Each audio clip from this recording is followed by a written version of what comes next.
Happy morning. இன்னைக்கு கொடுக்கப்பட்ட வாக்குத்தத்த வசனம், உன்னை நித்திய மாட்சிமையாகவும் தலைமுறை தலைமுறையாக இருக்கும் மகிழ்ச்சியாகவும் வைப்பேன்.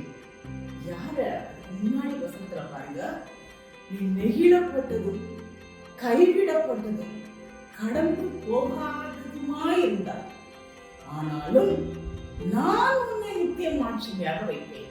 இப்படிப்பட்ட நிலைமையில இருக்கிறவங்களுக்கு தான் இது சூப்பர் பிளஸிங். யாரு கைத்தாலும் பரவாயில்ல, கர்த்தர் சொல்றார், உன்னை அப்படிப்பட்ட நிலைமையில இருக்குங்களா, உங்களை நித்திய மாட்சிமையாகவும் இன்னைக்கு மட்டும் இல்ல தலைமுறை தலைமுறையா இருக்கும் மகிழ்ச்சியாக வைப்பேன். உங்களை மகிழ்ச்சியா வைக்க போறாரு, உங்களை மாட்சிமையா வைக்க போறாரு. சந்தோஷமா இருங்க, யாரை பத்தி கவலைப்படாதீங்க, உங்களை என்ன சொன்னாலும் கவலைப்படாதீங்க. God is going to